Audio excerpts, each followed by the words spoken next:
So in the interest of keeping to time, I would like to call the House to order so we can begin the last of the presentations before the panel discussion. In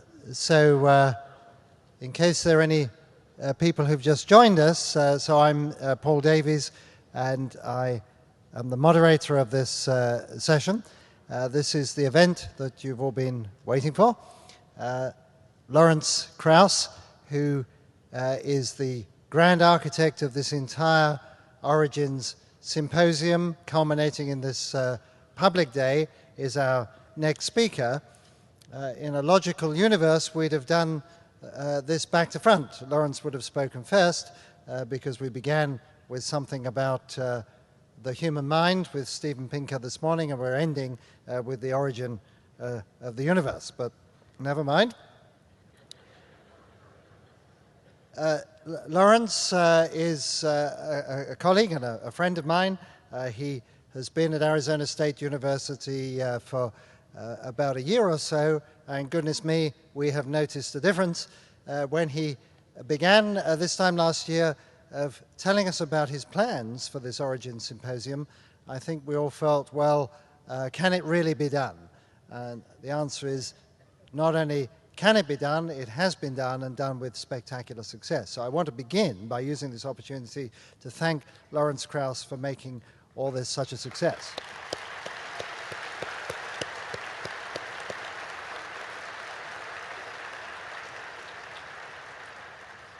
And just to give you a little taster, I don't want to intrude too much onto his time, but we've been, all of us, working pretty flat out through the weekend at the sessions, the technical specialist sessions of the symposium.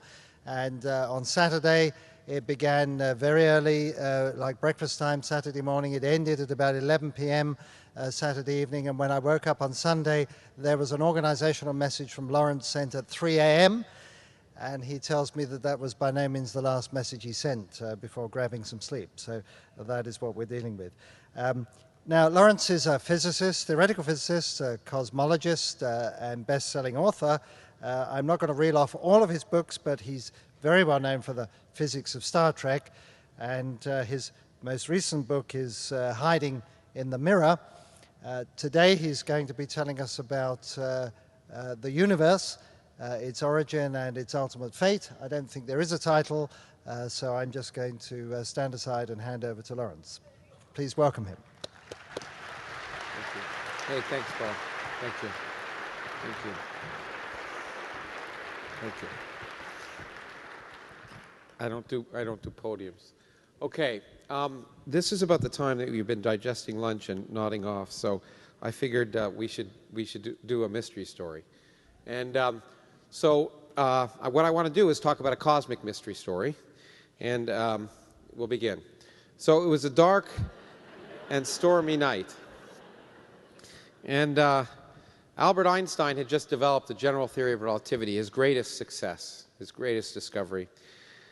And discovered, in fact, that space and time themselves are malleable. They can bend, they can expand and contract in the presence of matter. And it was the first theory not only of how things move through the universe, but therefore, because it was a theory of space and time, it was a theory of the universe itself. And he realized, therefore, it should describe the universe we live in. But there was a problem. It didn't.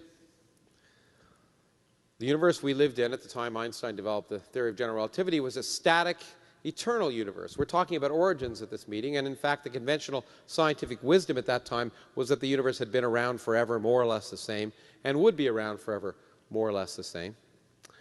And in fact, it's great now living in Phoenix, because when I used to live in Cleveland, I used to have to tell people, these are stars.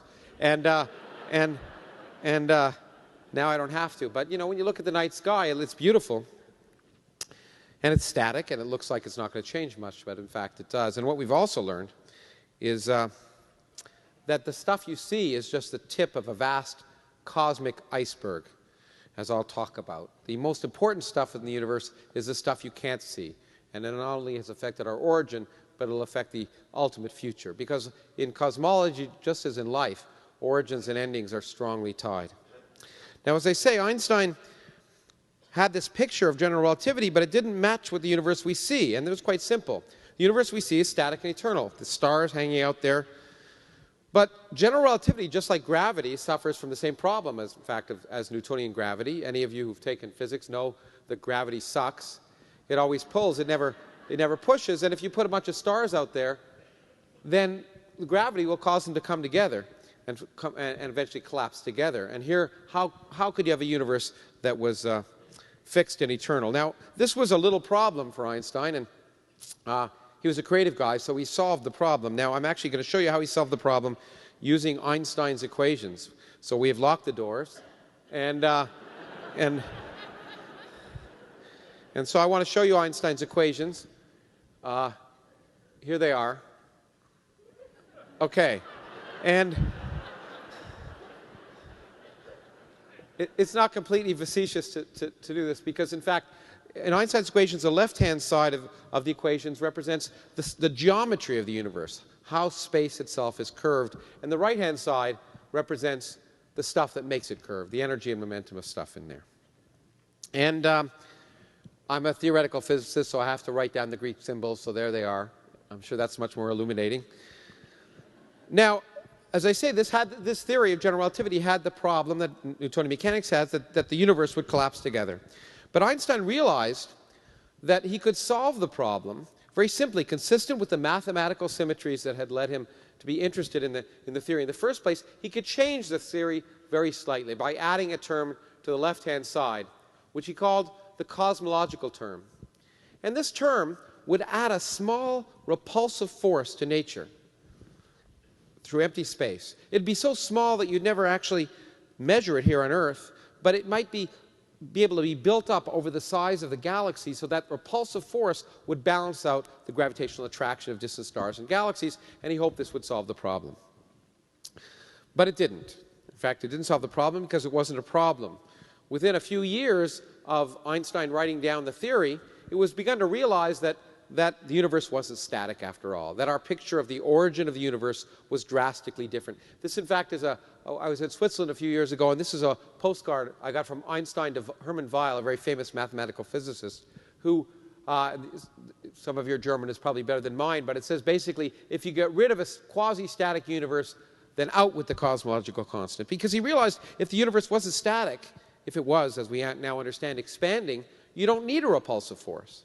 Because if you start the universe out expanding, gravity, which is kind of attractive, can slow it down. And you don't need this cosmological constant. And he said, for that reason and others, that it was his biggest blunder. But while word was beginning in 1923 already, in fact, beginning to circulate that perhaps the universe wasn't static, the person that convinced the world of it was someone else. And he's someone, I love to show his picture because he gives me great faith in humanity. This is Edwin Hubble.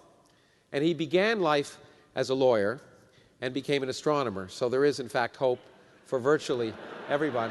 And he made many great discoveries. And in fact, one that's somewhat peripheral to what I was going to talk about is nevertheless worth mentioning. When the first big telescope on Mount Wilson was built, he discovered that there were little smudges that you used to be able to see with smaller telescopes. They called them nebulae, which is Greek for fuzzy thing. And there was a big debate about what they were, whether they were stars in our own galaxy or other galaxies, because up to that point, the only galaxy we knew of was the Milky Way galaxy, the sole galaxy in the universe. The rest of the universe was empty. Well, what he discovered with the telescope was, in fact, that those smudges were other galaxies. And we now know there are over 400 billion galaxies in the observable universe. And 80 years ago, we knew of one of them. So it gives you a sense of how this field is rapidly changing and why it's so exciting. But that's not the discovery that we remember him for. We remember him for the discovery that the universe is expanding. And what did he discover?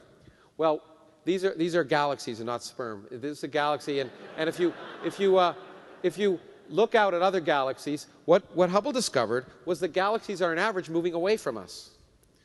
And the ones that are twice as far away from us are moving away twice as fast, and the ones that are 3 times as far away moving 3 times as fast, and so on. And from this, what did he infer? Well, it's obvious what he should infer. We are the center of the universe. But as my wife, who's here somewhere, reminds me on a daily basis, that's not so. It doesn't tell us that at all. It tells us that the universe is expanding. Now, for a long time I tried to think of ways to explain this, and it's hard if we live in our universe. But if we're outside of our universe, it's really easy to see this. So I want to show you why the Hubble's law tells us the universe is expanding uniformly. We just have to look outside the box. So I make a two-dimensional universe, and here's a universe with galaxies located at regular intervals at some time t1, and the universe is a little bit bigger at some time t2. The distance between the galaxies has all gotten a little bit bigger. Now, what would you see if you were sitting on one of these galaxies, however? Well, pick a galaxy, any galaxy, take that one, and to see what you'd see, I'm just going to superimpose this image on top of that, placing that galaxy on top of itself. And what you see is precisely what Hubble saw. Every other galaxy is moving away from you, and the ones that are twice as far away from you have moved twice as fast in the same time, 3 times as far away, 3 times as fast. And it doesn't matter where you are, you see exactly the same thing. So depending upon your attitude, there either is no center of the universe, or every place is the center of the universe. It doesn't matter. What it really means is the Hubble expansion tells us the universe is expanding. And that changed everything. That changed everything about our picture of cosmology and our picture of ourselves in a way. In fact, it had religious repercussions as well as everything else. It meant if things are moving further apart, they were once closer together, and that means the universe had a beginning. And we now know, in fact, that the beginning is 13.72 billion years ago, although not in Texas where I just was talking to the school board, but in any case. Anyway, so the question is, how do we know the universe is expanding? I mean, it's nice to talk about these things, but the discoveries are amazing because of the technology that we've developed to make those discoveries. And how do we know the universe is expanding? It's quite simple. There's 2 parts of it. We want to measure galaxies a certain distance away from us, and we want to measure their distance away from us, because that's how Hubble discovered that objects further away from us are moving faster. So we want to measure distance and speed. Speed is easy. To measure speed, we use the same technique that these 2 cowboys use. Here they are sitting on the plane looking at the train, and one cowboy says to the other, "I love hearing that lonesome wail of the train whistle as the magnitude of the frequency of the wave changes due to the Doppler effect." And it's just really a statement that when a train whistle is coming towards you, of course, it sounds higher. Going away from you, it sounds lower as the waves get scrunched up in front of the train and stretched behind it. And for different reasons, it's true for light. The light from objects moving faster and faster away from us gets stretched to the long wavelength end of the spectrum, which is the red end of the spectrum, and therefore we call it redshifted. And so Hubble discovered that objects that were further away were further and further redshifted. But that's the easy part. How do you measure distance? We don't have tape measures that are that long. Okay?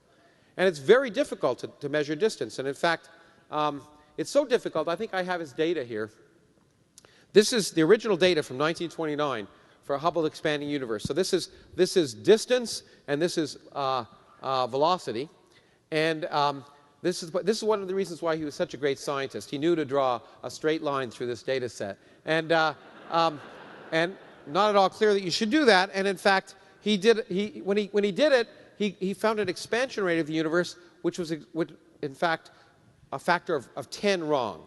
It's a factor of 10 larger than the expansion rate of the universe. And that was a noble tradition. We tried to emulate that in astrophysics ever since. And it was actually that profoundly important, because if the universe were expanding 10 times faster, it would be 10 times younger.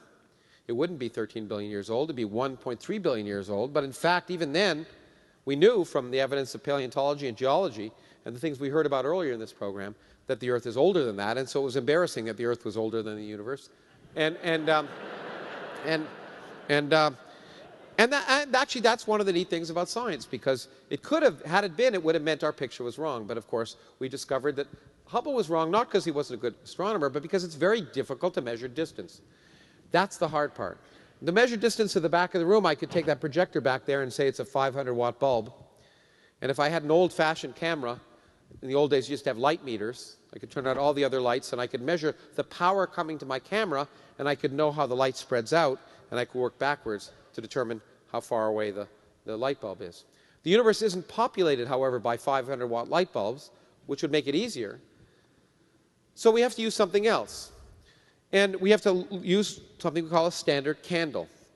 And something whose intrinsic brightness we believe we understand, and then we can look at with a telescope and ask how bright it looks and see how far away it is. And the objects we use for that are these things, the image that was in my first slide.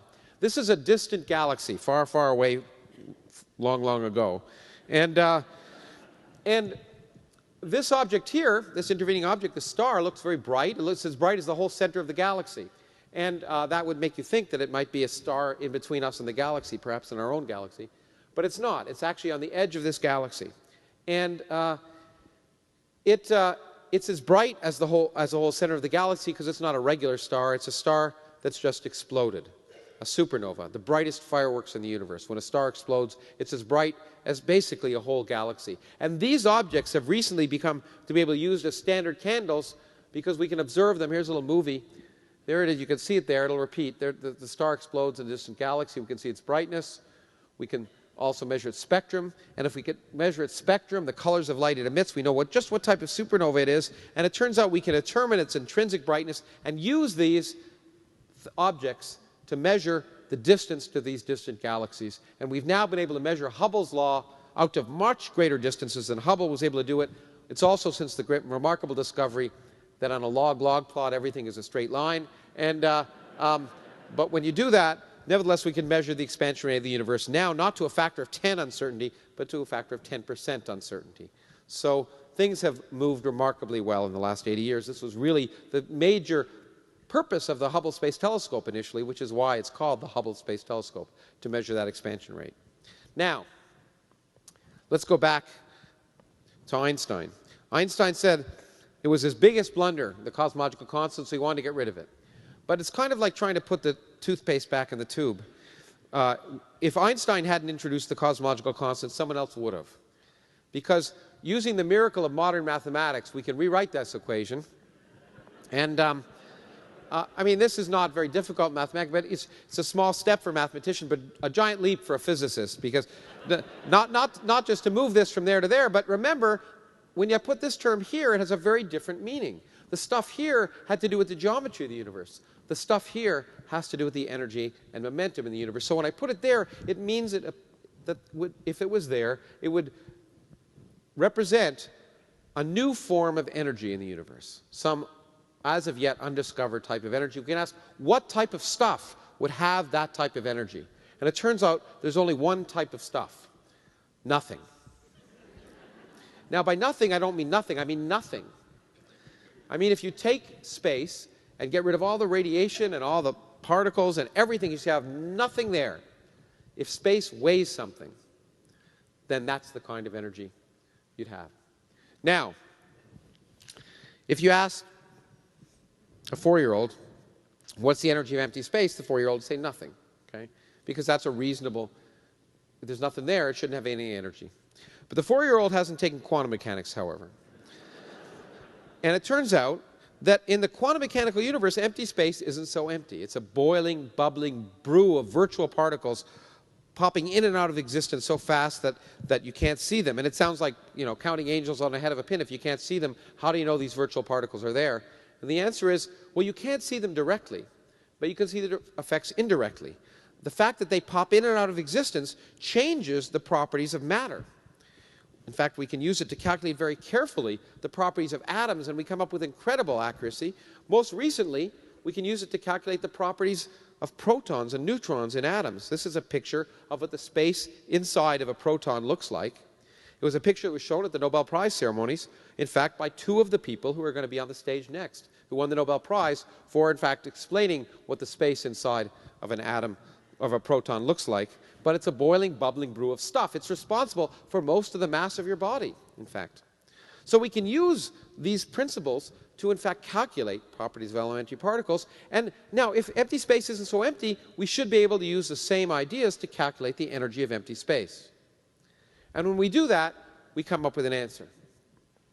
And it is that the energy of empty space should be roughly a gazillion times the energy of everything we see. It is the worst prediction in all of physics. Now, and I firmly believe that, because in fact it turns out to be 120 orders of magnitude larger than would be allowed just if it was any larger than the energy of matter in the universe that we now have. If it was a lot greater, we wouldn't even be here. And so this is really the worst prediction in all of physics. So that's been around since I was a graduate student. And we had a simple solution. It was like that cartoon where people are drawing on the blackboard and there's a little gap that says, and then a miracle occurred. And the point is, we knew what the answer was. The answer was the energy of empty space had to be 0, because that's the only sensible value. And the reason we knew it had to be 0 is that there's no way you could imagine, say, canceling this huge number to 120 decimal places, leaving a 1 in the 121st decimal place. It's just impossible to imagine any mechanism to do that. But you could imagine a mechanism to make it precisely 0. 0 is a beautiful number. And symmetries of nature can cause positive and negative things to cancel exactly. So we figured there's just some new symmetry of nature, and we could sleep at night knowing, indeed, the energy of empty space was 0. But the nice thing about cosmology in the last 20 years, at least, is that it's become a science. And science requires empirical evidence. And so instead of saying we know it's 0, the question is it? Can we measure it? And to do that, we very simply have to weigh the universe.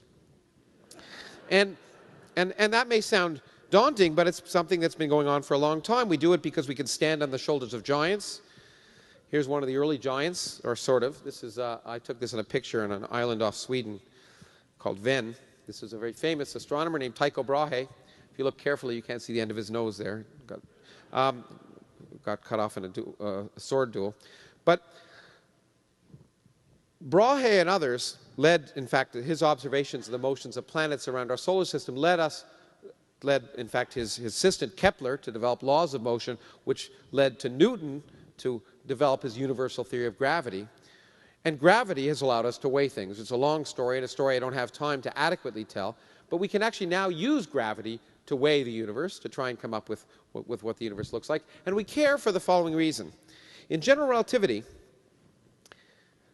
matter curves space. And one of the big questions of 20th century physics was, is there enough matter to curve space back on itself, to produce a closed universe? In a closed universe, if you look far enough in that direction, you'll see the back of your head.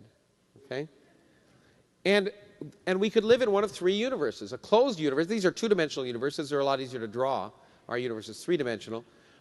But our universe could be open, closed, or the exact boundary between the two called a flat universe. And that sounds very nice, but what it really meant, we thought, was in a closed universe, there's enough gravity, enough mass to stop the expansion of the universe and cause it to recollapse. In a big crunch, the reverse of a Big Bang. An open universe will go on expanding forever, and a flat universe will just slowly grind to a halt but never quite stop. And the big question was, which universe will we live in? Because when we know that, we know our future. In fact, that's why I got into cosmology. As an elementary particle physicist, I wanted to be the first one to know how the universe would end. And it seemed like a good idea. So I wanted to know what makes up the universe and how to weigh it. And this long saga, in fact, has reached a result in the last few years. We're now almost up to the present time. Only within the last 10 years or so have we really been able to weigh the universe. And I want to show you the 2 ways we can. This is one way. This is a remarkable picture. Every object in this picture, it's from a Hubble Space Telescope, every object in this picture is a galaxy, not a star. Every one of these galaxies contains hundreds of billions of stars with planets around them, maybe apropos of the last few talks, maybe with civilizations around them. We don't know. But every single one of them is a galaxy. And galaxies like to hang around in clusters. We're in a cluster. Most galaxies are clustered together. And clusters are the biggest bound objects in the universe. Anything that can fall into anything will fall into a cluster. So if we can weigh clusters, we can get a sense of the total mass of the universe. And we can weigh this using this picture. You'll notice, you don't have to be a rocket scientist to notice there's these weird blue things in this picture. And what this is a phenomenon that Einstein first proposed could happen in 1937, although he said observers will never measure it. And that's because he underestimated observers, which is often easy to do. Because Einstein had told us that if you have a big mass, it will curve space around it. And therefore, it can act like a lens. Just like the lens in my glasses bends light, focuses it in so I can see. If I had a magnifying glass and bend the light, you'd all be bigger.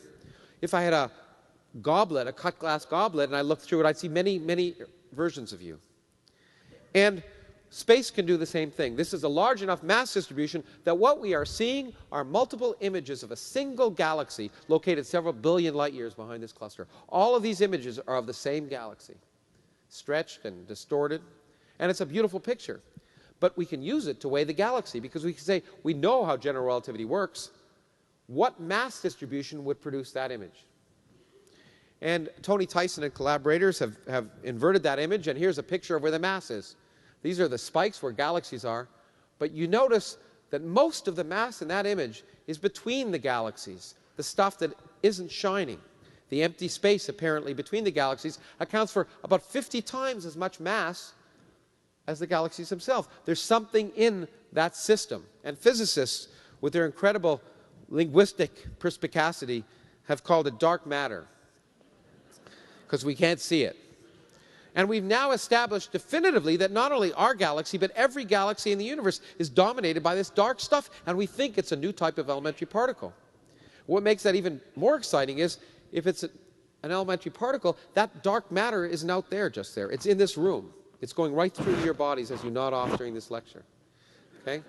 And that means we can actually build experiments to look for it underground. It also means we might actually produce it in our accelerators. We are at a point where it's quite likely, many of us think, in the next decade, if not sooner, we might actually be able to directly detect this stuff.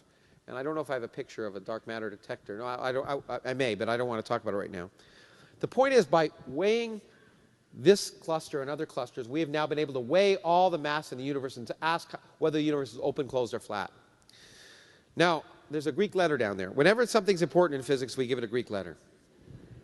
And omega is the ratio of the total amount of matter in all the clusters in the universe divided by the amount of matter you needed to make the universe closed, just closed. So, or the exact boundary is flat.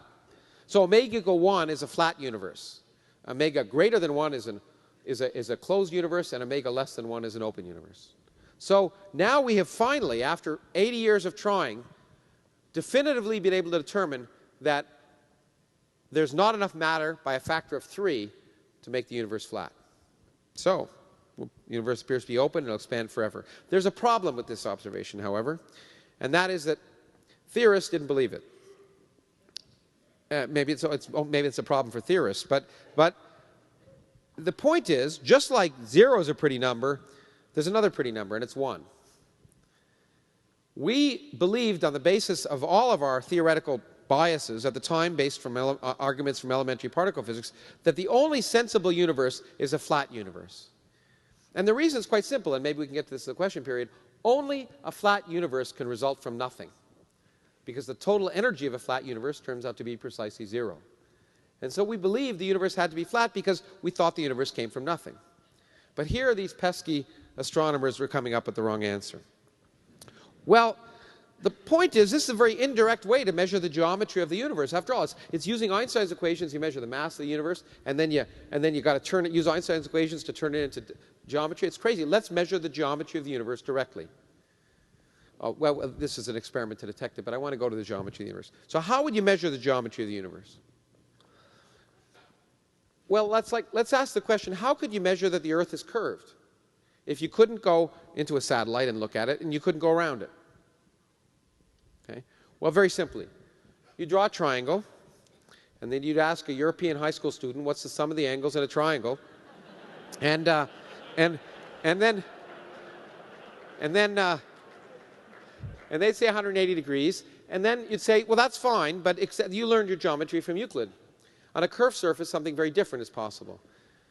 Here's the Earth. I can draw a triangle that's quite different. I can draw a triangle, I go along the equator, I make a right angle up to the North Pole, I make a right angle, come back down, and I have a triangle with 3 right angles. 3 times 90 is 270. So if I have a big enough triangle, I can know the Earth is curved.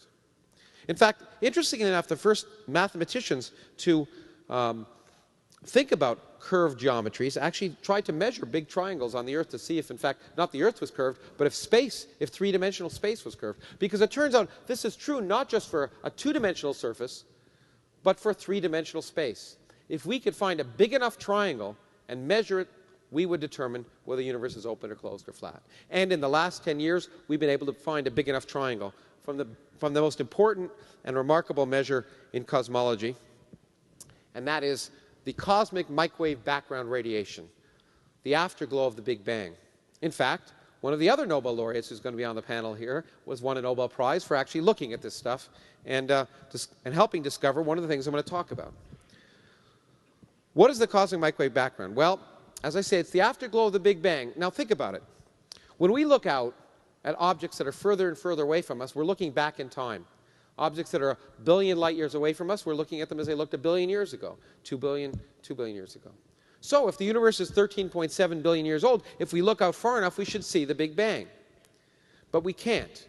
We can't because there's a wall between us and the Big Bang. Not a physical wall, but a metaphorical one, perhaps. I can't see outside this room because, as you can see from my laser there, the walls are opaque.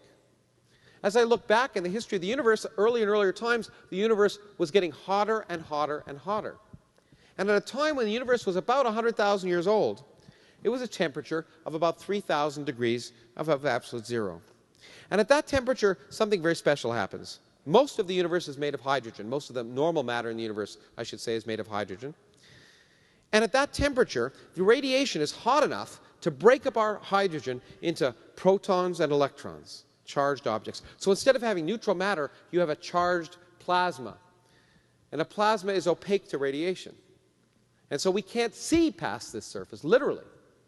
That's the bad news. The good news, however, is if we run the film forward as the universe is cooling down, and eventually at a certain point, the universe cooled down so the hydrogen could combine together into neutral matter, and neutral matter is transparent to radiation. So we should be, just as I can see the wall when the lights are on because the light is absorbed at its surface and re-emitted, and the air between me and the wall is transparent, if I look out, I should see radiation coming at me in all directions from the Big Bang. And that was precisely the radiation that was discovered by accident in New Jersey, of all places, in 1965 by two people who didn't know what on earth they were doing or why they were doing it, perhaps, but they won the Nobel Prize anyway. Now, they won it because it gives us a picture of what it gives us definitive evidence that there was a Big Bang, and yes, there was a Big Bang. But also, more importantly, it gives us a picture of the universe at early times. If we can image that background, we could see what the universe looked like. And I'll show you a picture in a moment. But on that picture, there's one important scale, 1 degree across. Why 1 degree? Because the universe is 100,000 years old, and this distance represents 100,000 light years. Now, Einstein tells us that no signal can travel faster than the speed of light. And that means this represents a very important scale. Because if I have a lump of matter smaller than that scale, it will collapse due to gravity. And as it collapses, it'll heat up and pressure will respond and all sorts of stuff will happen. But if I have a lump that's this big across, it doesn't even know it's a lump. It's like Wile E. Coyote when he goes off the cliff, okay? Gravity can't transport across it. It's just too big. So it won't start to collapse. So the largest lumps that will have significantly collapsed at that point are this big, are 100,000 light years across. That gives us a ruler. Because we have a 100,000 light year across ruler, a known distance away from us, and in a flat universe, light rays travel in straight lines.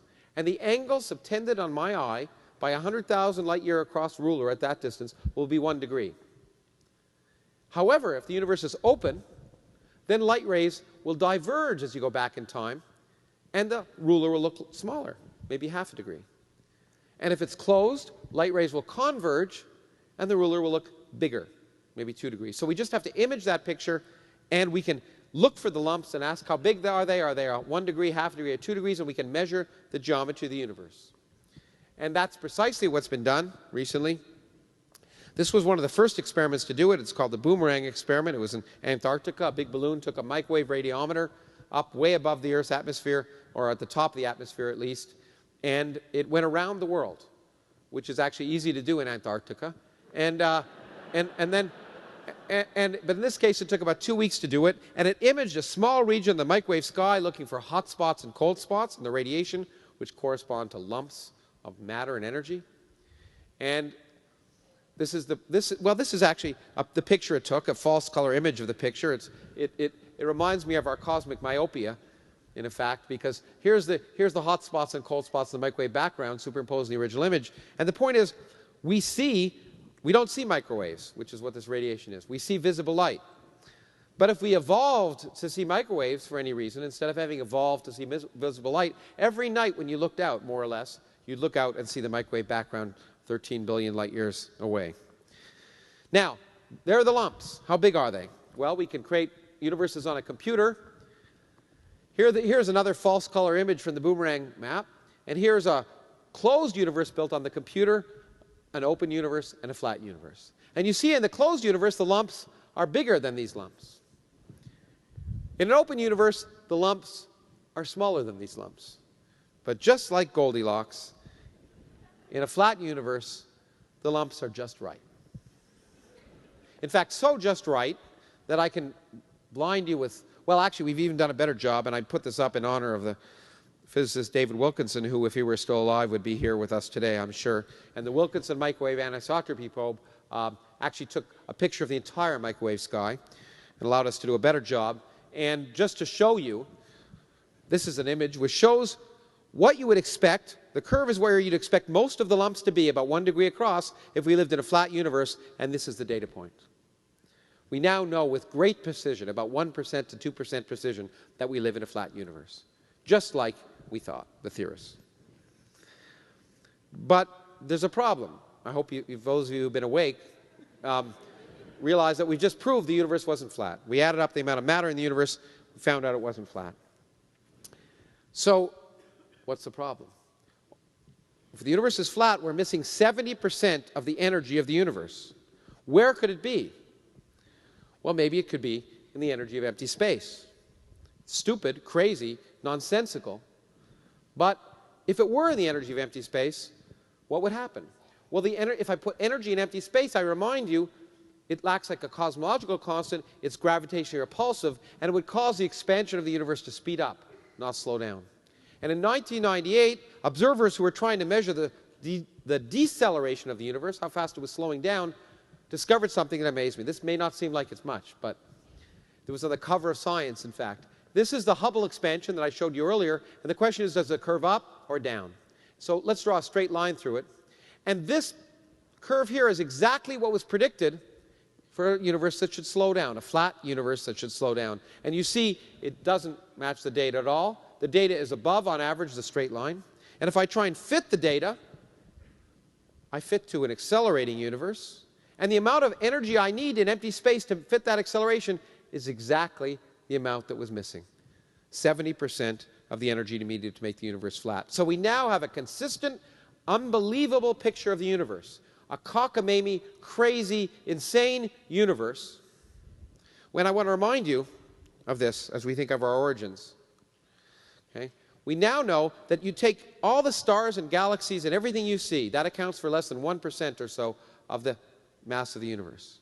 You are cosmically insignificant. We can get rid of you and all the aliens and all the stars and all the galaxies, and the universe would be largely the same. It would be a sea of dark matter, 30% dark matter, and 70% dark energy. Okay? So much for a universe designed around us. But having a universe in which nothing is the dominant stuff is certainly something that's put physics on its head. Because we have no idea why it's there. In particular, if anyone tells you they understand that, you should not believe them, especially in this case if they're a string theorist. But in any case, since Brian has left, I can say that. But what really makes it exciting is that its existence is probably tied to the very beginning of time. To understand it may mean we may understand the origin of the universe. And what's also important, and in the last 2 or 3 minutes of the talk, is it will determine our future. Our future is very different than we thought it would be. And this will bring up a few interesting things to talk about, perhaps, maybe, if we have time. This is a brief history of time. This is the history of the universe, where this is the density of matter as the universe is expanding, the density falls off. But this is the energy of empty space, which remains constant. What time are we living in? Right here. Now, there's something weird about that picture. Why are we living in the only time in the history of the universe when those two curves cross, essentially? 14 billion years after the Big Bang or so. It's just a random time. Why should we be living at the only time in the history of the universe when those two curves are the same? Well, people have suggested an answer to that, and that's that galaxies exist. Because let's say the energy of empty space were 50 times greater. So it wasn't down here, it was up here. Well, then these two curves would cross here. Not now, but at the time galaxies first formed, about 12 billion years ago. But if the energy of empty space dominated at that time, it's repulsive. And galaxies would therefore never have formed, because the repulsive force would have beaten out the attractive force, and there'd be no galaxies. So some physicists have argued the reason the energy of empty space is what it is as follows. If there are many different universes, and the energy of empty space can vary in each one, then only in those in which it's not much greater than what we measure today will galaxies form. And only then will stars and planets form, and only then will astronomers form. So the universe is the way it is because there are astronomers here to measure it. That may seem like nonsense to you, and to many physicists it seems like nonsense. And we had an interesting discussion and debate about that idea at our meeting, and I recommend you watch it when we archive it on the web. But it's a fascinating possibility. The question really comes down to something Einstein asked.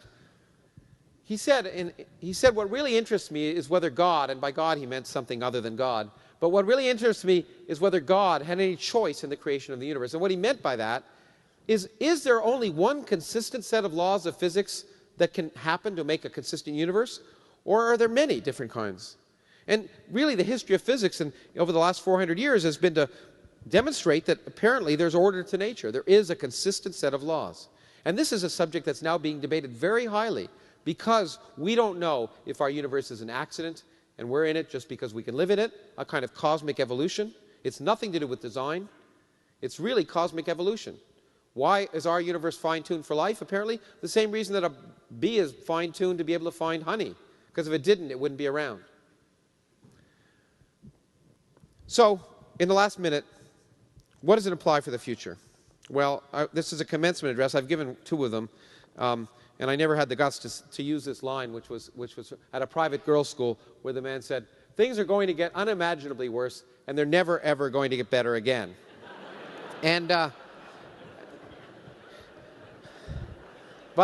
But that's apparently the way it is with the universe, because in fact the future of the universe poetically takes us back to our beginnings, at least in the 19th century. As the universe, if dark energy persists, then the universe will speed up, and it will carry away all the galaxies we now see until they are in fact moving away from us faster than the speed of light, and they will disappear. And in the far, far futures, observers that look out will only see a single galaxy or metagalaxy as our local cluster collides and produces one large galaxy. And they will come up with a picture of the universe which is completely wrong. A picture in which there's a single isolated galaxy surrounded by empty space without any evidence of a Big Bang at all. A picture we now know to be wrong, the one we had in 1900, and that we've learned in the last 100 years is completely different. And I find that poetry appropriate because art and science are strongly connected. Einstein himself said that the fairest thing we can experience is the mysterious. It's the fundamental emotion that stands at the cradle of true art and true science. And so you may be depressed. You should be, perhaps. Because let me summarize. You are cosmically insignificant, and the future is miserable. But you shouldn't really be, because science has produced this incredible picture, this picture that is much more interesting than any fairy tale or fable. And we produce objects and technology that allow us to take pictures like this. This is not a painting. This is a NASA picture, the Cassini satellite, of Saturn, of an eclipse of the sun by Saturn. But what's really neat, and you can't see it due to the resolution of this screen, but go to the NASA website, and right here, you'll see a pale blue dot. Right between the rings, if you look in the distance, you'll see the Earth. That's shining as a pale blue dot. And so, even though we are cosmically insignificant, we should really enjoy our brief moment in the sun when we are lucky enough to have evolved the facilities to be able to explore the universe back to its earliest moments and its far future. That's what science is all about. Thank you very much.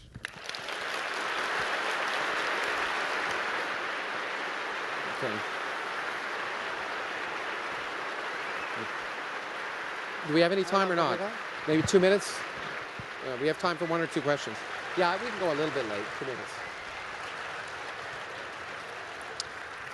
Well, that's a wonderfully upbeat note to end an otherwise downbeat lecture on.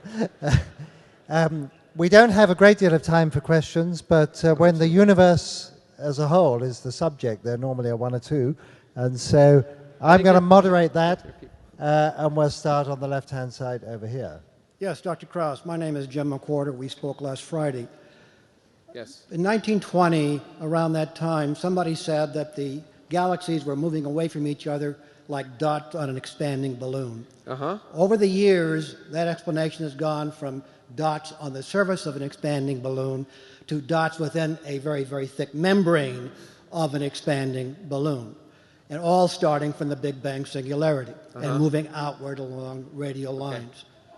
The problem I have is that there's no connection between the behavior along the direction of the radius and the circumferential rates. Yeah, I know. That's okay. I know where you're heading.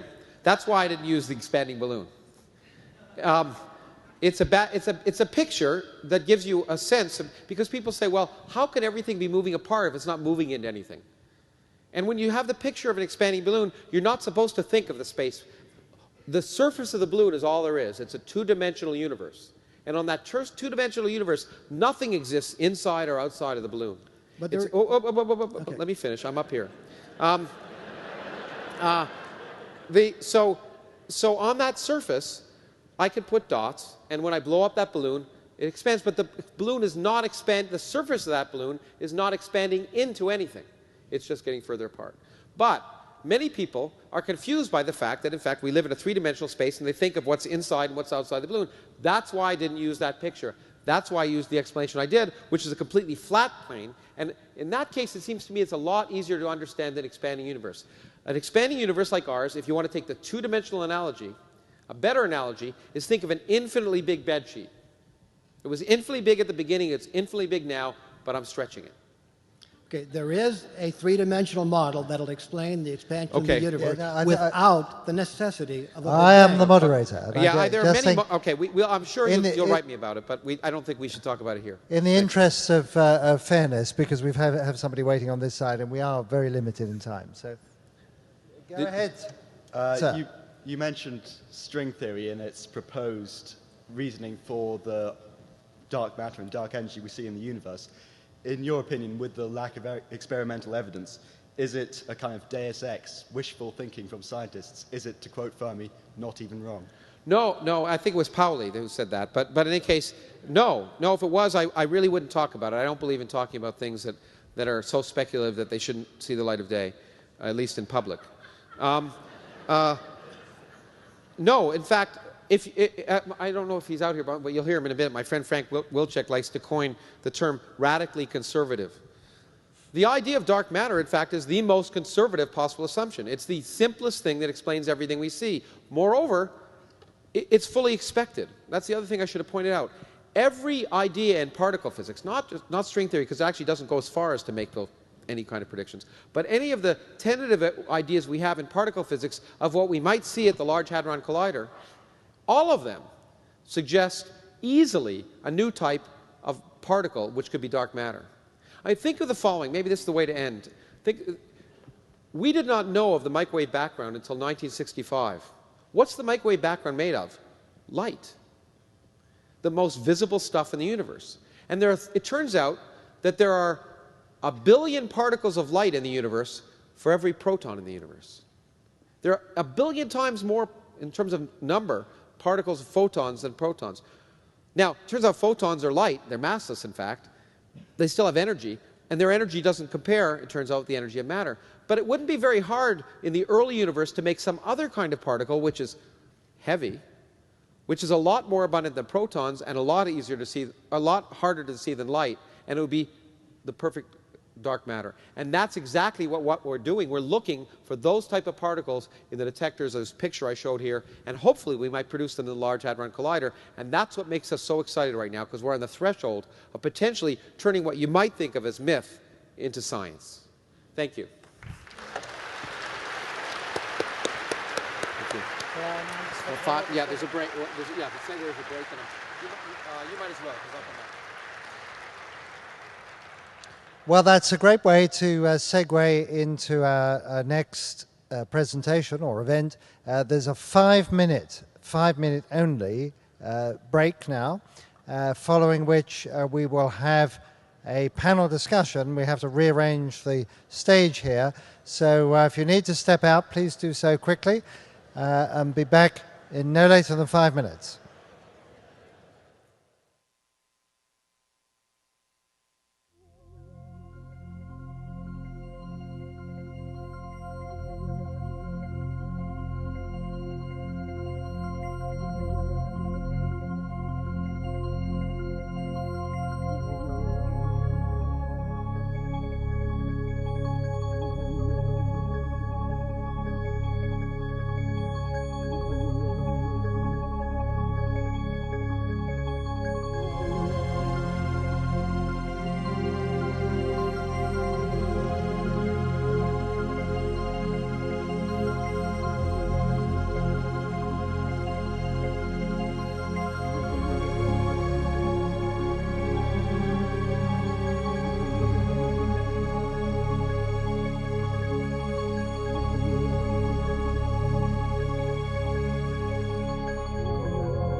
except I can't. Katie? Here he comes. Oops, It's all right. there. What? The- It's all right. It's Okay. okay. We'll okay.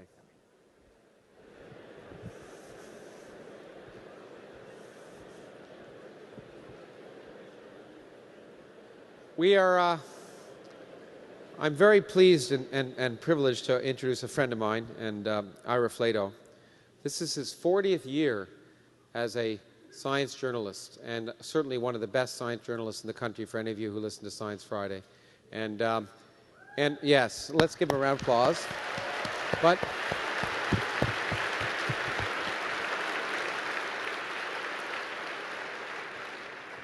if hurting scientists is like hurting cats, hurting Nobel laureates is, I don't know it's worse. And there are very few people I would trust with the incredible challenge to do that. But I know that this next panel, not only from the constituents of the panel, but the moderator, will be absolutely enthralling. So I'm very pleased and privileged to call out Ira Flato.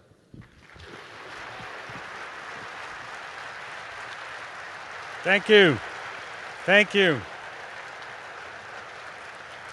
Thank you. I just wanted to say that filling up this theater, if you're looking for Frost Nixon, they're out of town by now, but filling up this theater with people who come to watch and talk about science is a testament to you folks more than to the folks up here on the stage.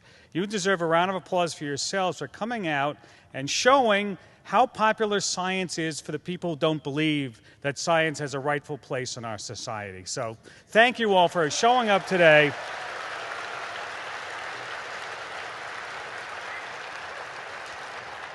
And as a reward, we have two things. We have 6 Nobel Prize winners. You've heard Lawrence all afternoon talking about you're going to see the Nobel Prize winners come out this afternoon.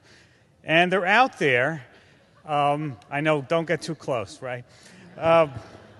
And also, everybody's got these pent-up questions they want to ask. So we're going to take a lot of questions that remain unanswered. People were standing in lines. So get on those lines, a little bit early, because what happens is no one gets in line, then everybody gets in line, and then you never get to ask your question.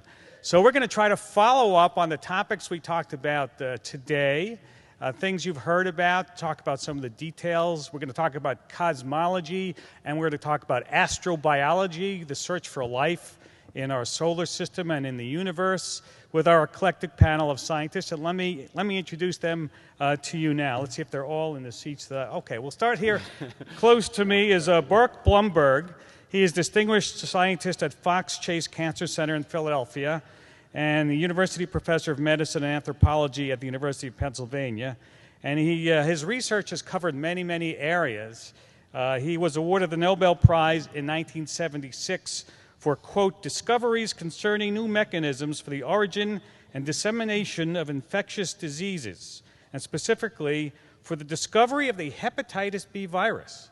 And we have a vaccine for that now because of his discovery. He's also now involved in astrobiology. Burke Blumberg.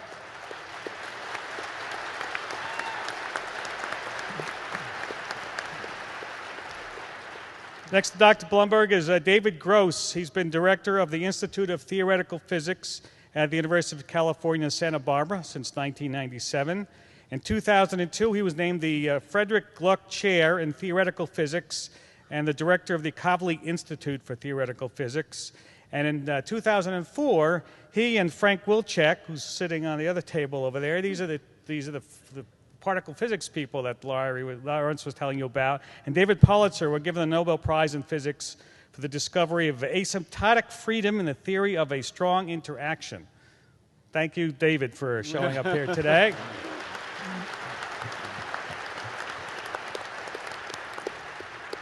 Next to him is Dr. Sheldon Glashow. He is the Arthur G.B. Metcalf Professor of Sciences at Boston University, and in 1979, he shared the Nobel Prize in Physics for his contributions toward the unified theory of weak and electromagnetic forces. He'll talk about that.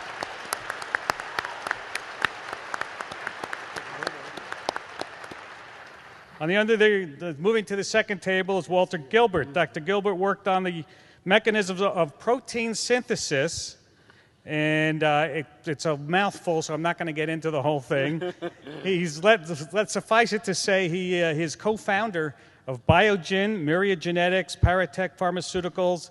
He's now a venture capitalist, and he received the Nobel Prize, the 1980 Nobel Prize in Chemistry for rapid DNA sequencing. And he's now currently as a photographic artist, right? Correct. Welcome, Dr. Gilbert. Next to Dr. Gilbert is John Mather. He is senior astrophysicist in the Observational Cosmology Laboratory, and that's at NASA's Goddard Space Flight Center. That is actually the oldest center of NASA, is it not? Yes.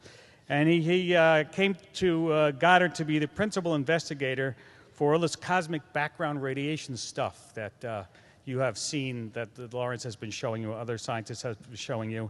And he is a recipient of the Nobel Prize in Physics in 2006 with George Smoot for this kind of work that he's been doing. Welcome, Dr. Mather.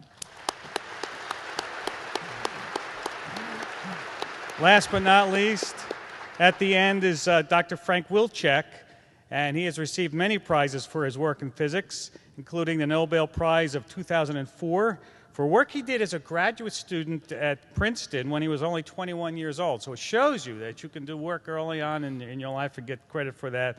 He's known, among other things, for the development of quantum chromodynamics, the invention of axions. Were they named after a laundry detergent? Yes. It was. Yes. Particle named after a laundry detergent. And we might get into how we name new particles. That's kind of an interesting subject. And the exploration of new kinds of quantum statistics called the anyons. So welcome to Frank Wilczek. Let me begin by talking about a topic that was peripherally talked about today, but we have not gotten into. We've talked about the size and shape of the universe and how life may have started, but let's say we all have accepted those ideas. Now, where do we go to look for life in our let's limit to our own galaxy for now, and we'll branch out to other galaxies into the universe. Dr. Blumberg, where is a good spot? You work for NASA thinking about these things.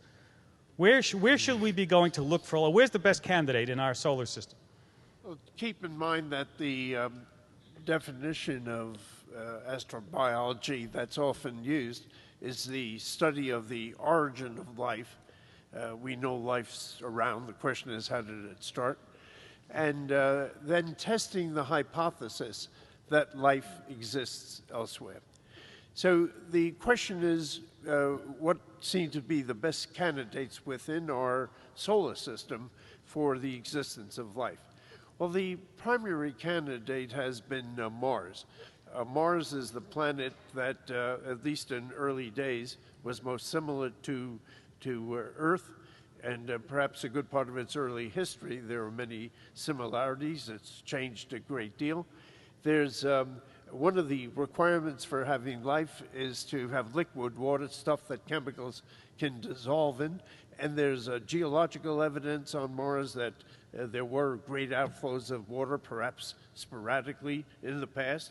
There's very little evidence of recent flows of water, although there may be some. And it has an atmosphere, not a very healthy one, quite toxic. And water ice has been discovered in several ways, spectrophotometrically and with actually in effect sort of seeing it. So that is the primary candidate. A secondary, a very important candidate is Europa.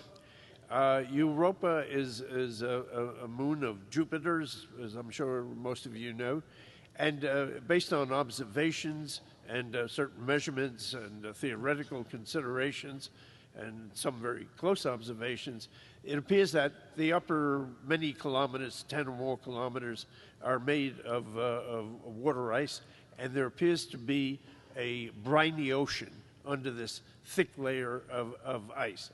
Now, and then there's a solid core.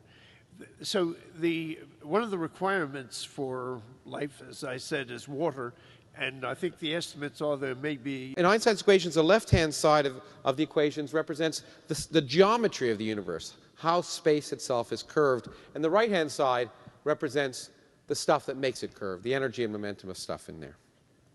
And I'm a theoretical physicist, so I have to write down the Greek symbols, so there they are.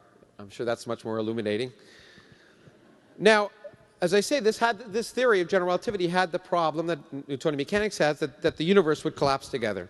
But Einstein realized that he could solve the problem very simply, consistent with the mathematical symmetries that had led him to be interested in the theory in the first place. He could change the theory very slightly by adding a term to the left-hand side, which he called the cosmological term.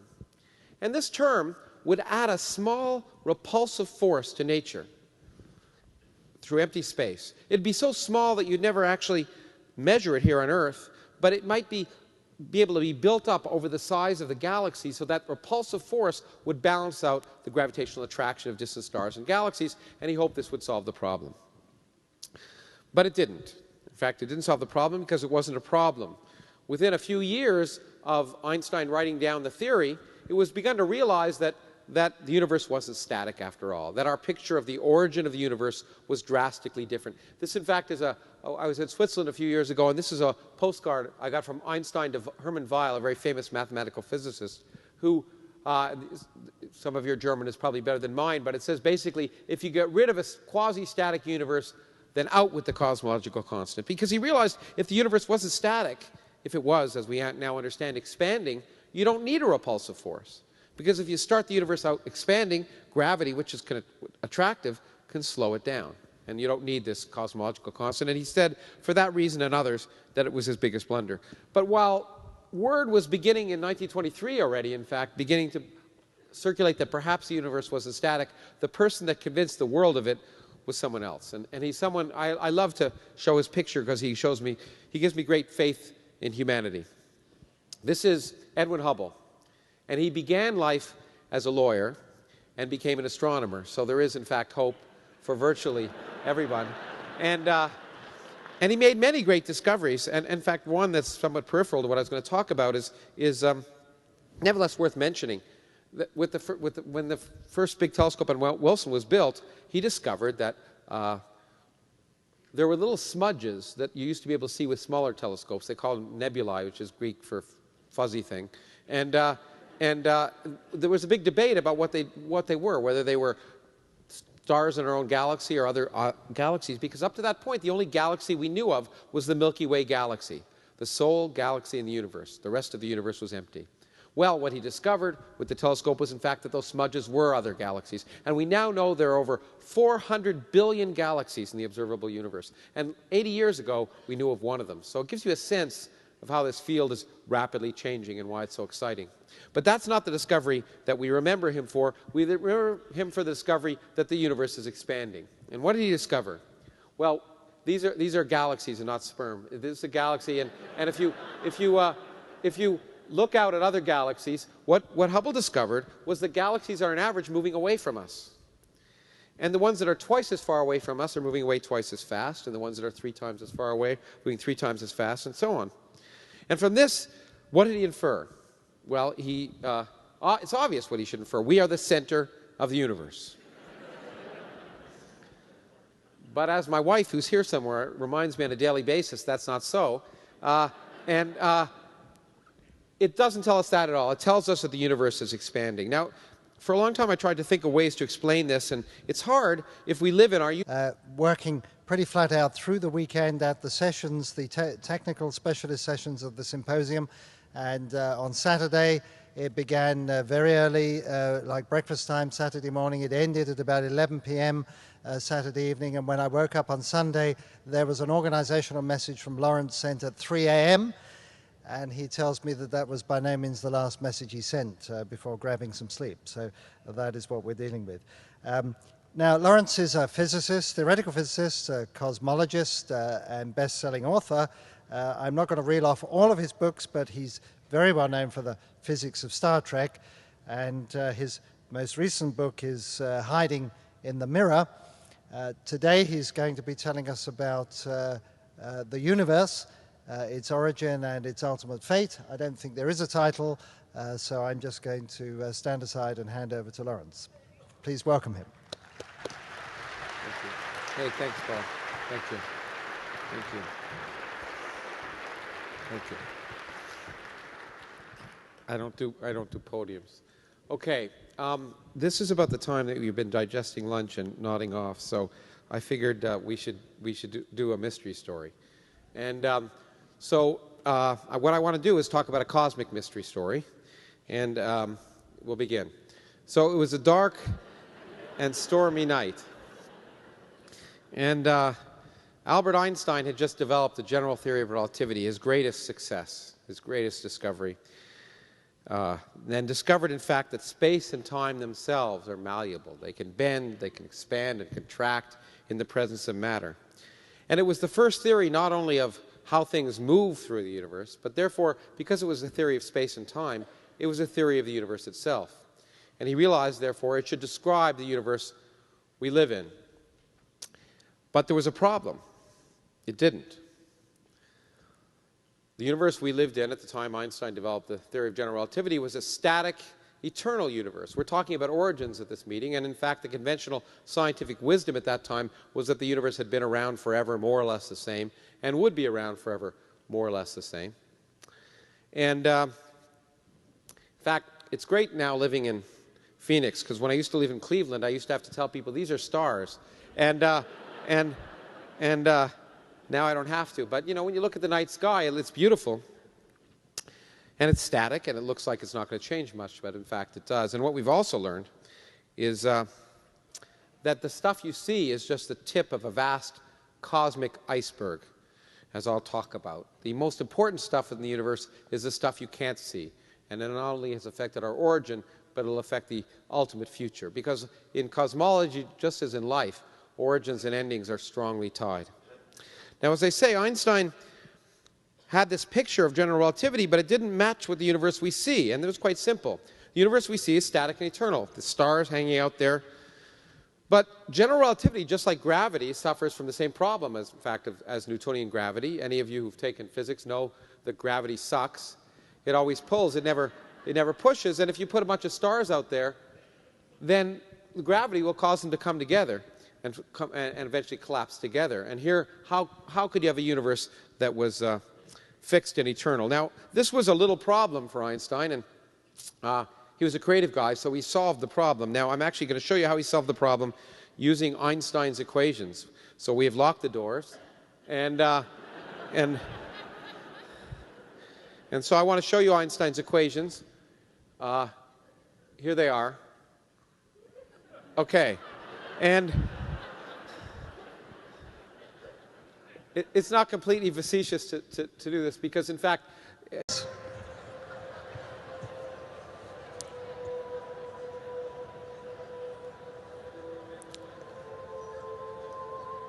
so in the interests of keeping to time, I would like to call the House to order so we can begin the last of the presentations before the panel discussion.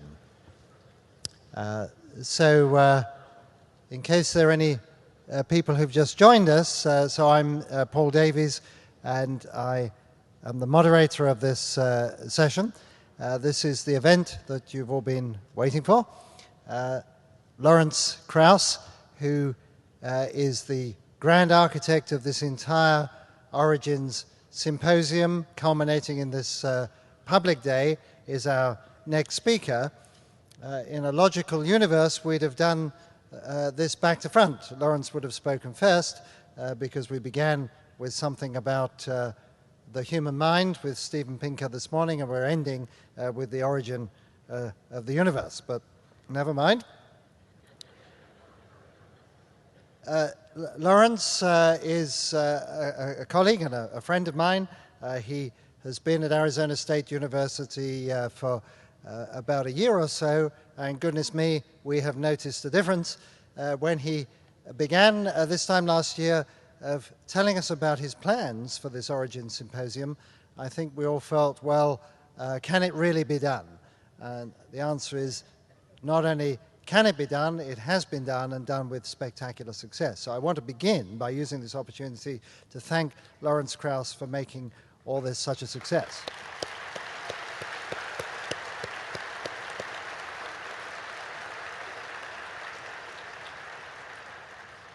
Just to give you a little taster, I don't want to intrude too much onto his time, but we've been, all of us,